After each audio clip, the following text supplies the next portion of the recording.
The drought had been slow about its cruelty, the way most cruel things are. Now, I want to tell you about a man who built something remarkable, starting with nothing but shame and a kitchen table. But first, you need to see where he came from. You need to see the land. By late November of 1884, the creek that fed Elm Fork had thinned to a whisper. The pasture cracked like old leather beneath a sky that had forgotten what generosity looked like. And each morning, when Boone Calloway lowered his bucket into the well behind his cabin, it came up half-empty water sloshing against rusted tin, dripping back into dust before he could carry it 10 paces to the trough. He'd stand there holding that bucket, 40 years old and feeling every last one of them, watching the pale horizon offer nothing.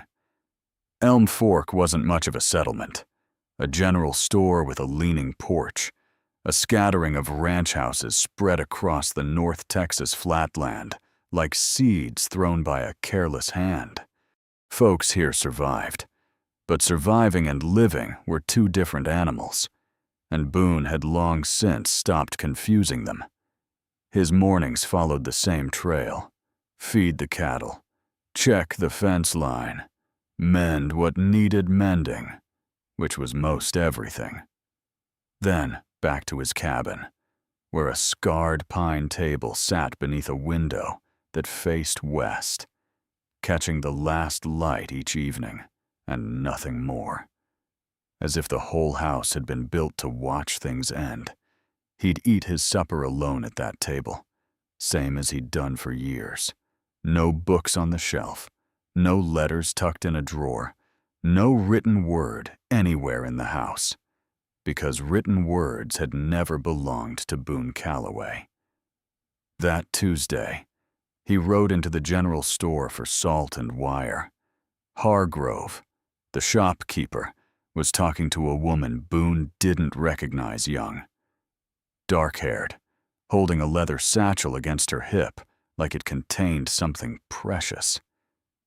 "Ain't got the funds for a schoolhouse," Hargrove was saying. "Lumber's scarce as hen's teeth besides. You're welcome to stay the night, Miss Porter, but I can't promise you more than that." The woman's chin didn't drop. "There are children here who need teaching. Mr. Hargrove, I didn't come all this way to turn around." Boone paid for his salt. He didn't speak, but something caught in his chest, a hook he couldn't name. He thought about his father, dead 15 years now, who'd signed every document with an X because nobody had ever taught him different. Boone had inherited the ranch, the cattle, and that X. He rode home, unsaddled his horse, walked inside, and stood in the doorway of his kitchen, staring at the empty table like he was seeing it for the first time. Miss Evangeline Porter had carried her teaching certificate across 3 counties, and every county had told her the same thing: no money, no building, no point. She stood on Hargrove's porch that December morning, watching 4 children chase a spotted dog through the dust. They were ranch children, sun-browned, barefoot despite the cold, bright-eyed as magpies. Not one of them could write their name. She knew this because she'd asked, and they'd laughed like she'd told a fine joke. Their mothers wanted schooling. She'd spoken to 2 of them, already tired women with kind faces, who said, "Yes, ma'am. We'd give anything, but we ain't got anything to give." Evangeline opened her satchel and touched the primer inside. Worn cover, dog-eared pages, smelling of chalk dust and old promise. Her own teacher, Miss Callahan, back in San Antonio, had pressed it into her hands on the last day of school and said, "Go find the children nobody's teaching. Evangeline. That's where you're needed most." She'd carried it ever since, across 3 counties and every rejection, like a compass that wouldn't stop pointing. She was about to go inside when she heard boots on the step behind her. Boone Calloway stood with his hat in his hands. He was tall, weather-lined, with the kind of stillness that comes from spending most of your life alone. He didn't look at her directly. His eyes kept drifting past her shoulder to the satchel, lingering there a beat too long, the way a man watches a door he's afraid to open. "Ma'am," he cleared his throat, "I heard you was looking for a place to teach." "I am. I got a table and a roof. Ain't much, but the children can sit there." He turned the hat brim in his fingers. "If you're willin'." Evangeline studied him. Something in his voice went deeper than simple hospitality. "I'm willing," she said. "Thank you, Mr. Calloway." The first lessons began that week. 4 children crowded around Boone's pine table, elbows bumping, fingers smudged with chalk. Evangeline opened the primer and began with the letter A. The cabin smelled of coffee and wood smoke. Through the doorway, she could see Boone at the fence with his arms crossed, watching close enough to hear, too far to be part of it. Each afternoon when the children left, the primer sat open on the table, and each afternoon, Evangeline noticed Boone glance at it, his hand reaching toward the table edge and pulling back, like a man testing whether something was his to touch. The second week, Boone finally stopped pretending. He'd watched the lessons every day from the doorway, arms folded, jaw set. He'd watched 6-year-old Bertie Macklin trace the letter B with a careful finger. He'd watched a boy named Thomas write CAT on a slate and hold it up grinning like he'd discovered gold. Boone knew what a cattle brand looked like. He could read the sky for weather and the grass for drought. But the marks in that primer might as well have been bird tracks in mud. That evening, the children had been gone an hour. Evangeline was tidying the table, stacking slates, brushing chalk dust from the scarred pine. Boone stood in the doorway, and something broke loose in him, not loudly, the way a dam breaks, but quietly, the way ice melts when you hold it long enough. He crossed the kitchen. The chair scraped against the floorboards as he pulled it back, a sound louder than it should have been, loud enough to make him flinch. He sat down. The chair creaked under his weight, and the candle on the table shifted its flame sideways, as if the room itself had taken notice. Evangeline looked at him. She didn't ask why. She didn't smile in a way that would make him feel small. She simply lit a second candle and set the primer between them. "Ain't no shame in startin', Mr. Calloway." His hands were on the table. They were trembling. 40 years of silence sat between him and that page. He could feel the heat in his face, the tightness drawing his throat closed, the voice in his head saying, "You're too old. You're too far gone. Just get up and walk out that door." He didn't walk out. Evangeline pointed to the first letter. "This is A," she said gently, "like the brand on the Archer Ranch." He leaned forward. Both candles flickered.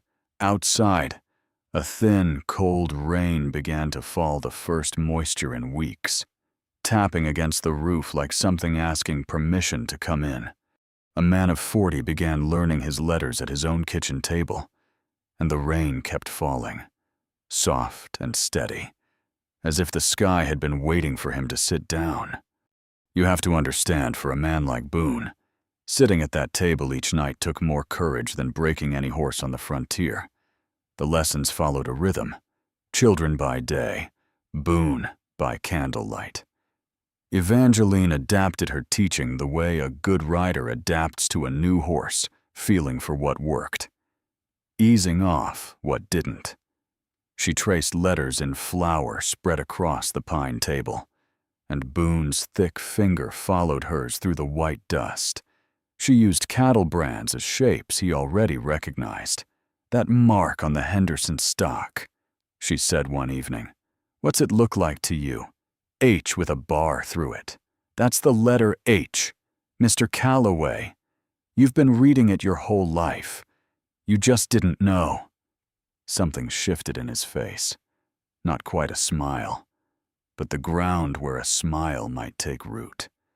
The first week, he mastered his vowels. The second week, the letter B, the start of his own name. He'd press the pencil so hard the point snapped, and he'd curse under his breath and push back from the table. But every night he came back. Every night the candle burned between them. During daytime lessons, the children were thriving. Birdie Macklin, the shy girl with braids like rope, began sounding out words, her voice thin and careful, each syllable a small victory. One afternoon, she looked up from the primer with wide eyes and whispered, "Miss Porter, I think I just read that all by myself." Evangeline's throat tightened. She nodded. "You did.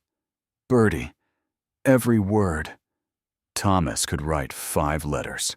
The youngest, a boy called Pete, drew pictures of horses and labeled them HORS in careful chalk, missing only the final letter. Evangeline watched Boone one evening as he formed the letter B without looking at the primer. He stared at it on the brown paper, one letter, his letter, and his eyes went bright in the candlelight. "Well," he said quietly, "I'll be." She didn't praise him the way you'd praise a child. She just nodded, the way you acknowledge a man who's done something hard. "Tomorrow, we'll work on the O," she said. He nodded back, and for the first time since the lessons began, he didn't look embarrassed. He looked hungry. January came in cold and iron gray, and Boone Calloway split his days down the middle like a man living 2 lives. By daylight, he worked his cattle, mended fence, hauled water from the low well. He moved through ranch work the way he always had, steady, silent, alone. But now, after supper, he lit the lamp and spread his brown paper on the kitchen table and practiced. The carpenter's pencil felt more natural each night. He traced letters until the paper tore, then started on a fresh piece. Boone, 5 letters. His name was 5 letters long, and by mid-January, he could write 3 of them without hesitation. One afternoon, his neighbor Heck Dawson rode over to return a borrowed halter. Boone heard the hooves and swept the practice paper under the feed ledger so fast he knocked over the inkwell. His heart hammered while Heck stood in the doorway talking about the weather and a sick calf, and Boone nodded and said, "I reckon," and "That's the way of it," until Heck finally rode off. Then Boone sat down and pressed his hands flat on the table until they stopped shaking. The shame was still there. 40 years of it don't melt in a month, but alongside it, something else was growing. He caught himself humming one evening while he practiced a tuneless sound, almost startled out of him, like a bird that didn't know it was singing. He stopped, then, after a moment, kept humming. He began leaving small signs of gratitude for Evangeline. Firewood stacked beside her teaching chair before she arrived each morning. Coffee set on the stove. The table, that west-facing table where he'd eaten alone for years, wiped so clean it shone like something new. He never said a word about any of it, and she never asked. But he noticed that she touched the stacked wood each morning with her fingertips, the way a person touches something that matters. One evening in the 3rd week of January, a light rain fell, Not much, just enough to darken the dust and bring up the deep smell of earth turning over. Boone stood on the porch and let it hit his face. The well might rise a few inches. The pasture might green. That night, he wrote the letter E without looking at the primer. His pencil paused on the paper after the last stroke. He stared at the letter a long time, then folded the page and tucked it under his pillow, where no one would find it. 7 letters of his name attempted, 4 of them steady, 3 still wavering. But the rain was falling, and the ground was softening, and that was enough. The Whispers found Evangeline at the general store on a Tuesday. She'd come for chalk and lamp oil. Hargrove weighed the chalk without his usual pleasantries, and 2 women near the fabric bolts went quiet when she passed. It was Mrs. Pruitt who finally spoke, not unkindly, but with the particular firmness of a woman who considers herself the moral fence post of a community. "Miss Porter, I don't mean no disrespect, but folks are talking. A young woman alone in a bachelor's cabin every evening, it don't look right." Evangeline set her coins on the counter. Her voice was even. "I'm teaching, Mrs. Pruitt. That's all I've ever done there. I ain't saying otherwise. I'm saying what it looks like." The words followed Evangeline home like burrs on a hem. She sat in the room she rented above Hargrove's store and opened the trunk where she kept her teaching certificate. She held it under the lamp, that piece of paper that was supposed to open doors. In 3 counties, it had opened nothing. Here in Elm Fork, it had opened a rancher's kitchen, and now even that was under judgment. She walked to the window and looked out at the road that led south, back toward San Antonio, back toward easier towns with proper schoolhouses and no whispers. She pressed her palm flat against the cold glass and held it there. The road was empty. The sky was gray. She could pack her carpetbag and be gone by morning, and Elm Fork would forget her name inside a month. But Bertie Macklin's voice came back to her, that thin, careful whisper reading words aloud for the first time, and Boone's hand gripping the pencil like it might save him. Miss Callahan hadn't sent her out to find the easy places. She closed the trunk. That evening, she arrived at Boone's cabin quieter than usual. The children had a good lesson. Bertie read her first complete sentence aloud, her small voice filling the kitchen like birdsong. The cat sat on the mat. 4 children clapped. Bertie turned pink as sunset. After the children left, Evangeline sat at the table but didn't open the primer. Boone noticed. He stood in the doorway reading her silence the way he'd learned to read weather, not asking, just watching. He didn't say a word.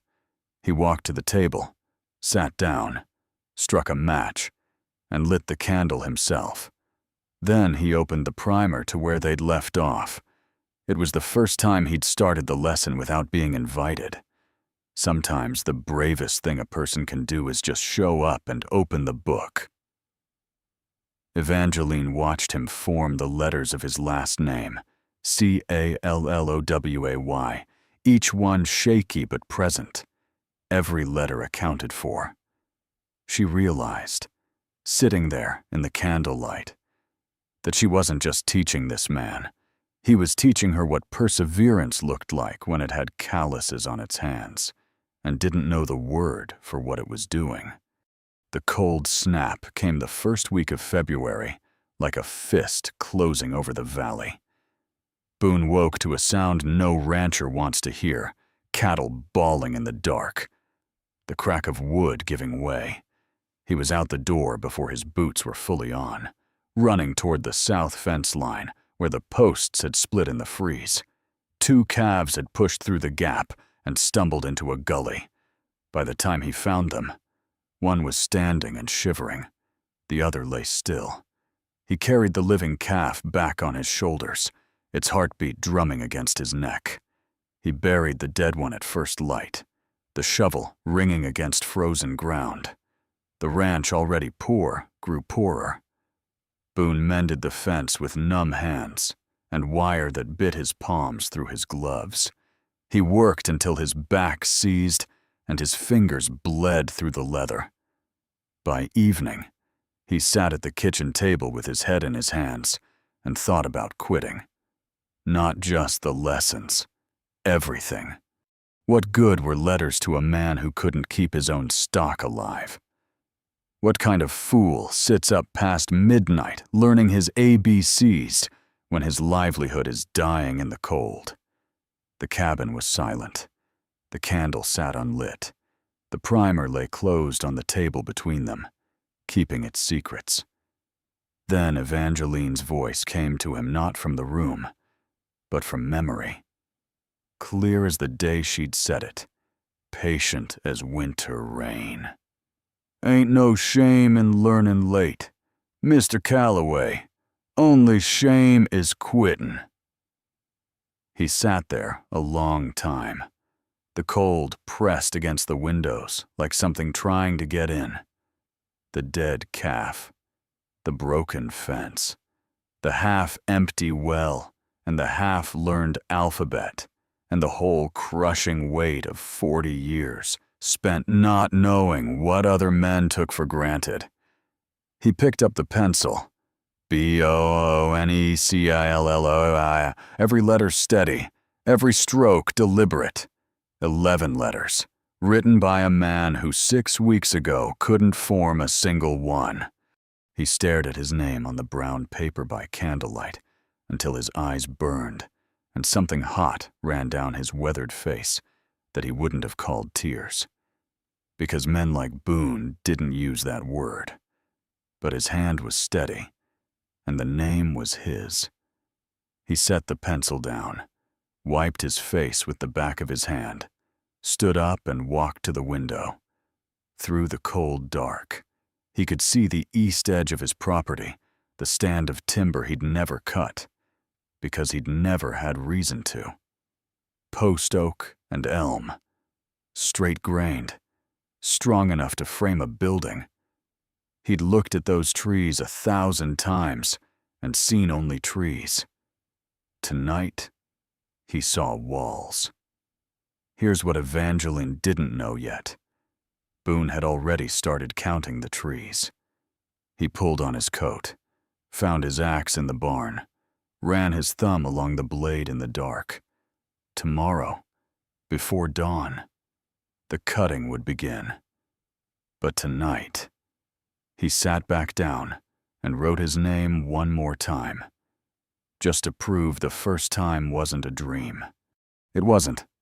The frame went up the way prayers go up quietly, one board at a time, with nobody watching but God and the winter stars. Boone cut timber before dawn. He hauled stone after the children's lessons ended each afternoon, loading his old buckboard until the axles groaned. He worked by lantern light when the moon wasn't enough, his breath clouding in the February cold, his hands cracked and bleeding through rags he'd wrapped around his palms. The post oak was good wood hard, honest, the kind that holds weight without complaint. He notched each beam with the care of a man writing a letter he wanted someone to keep forever.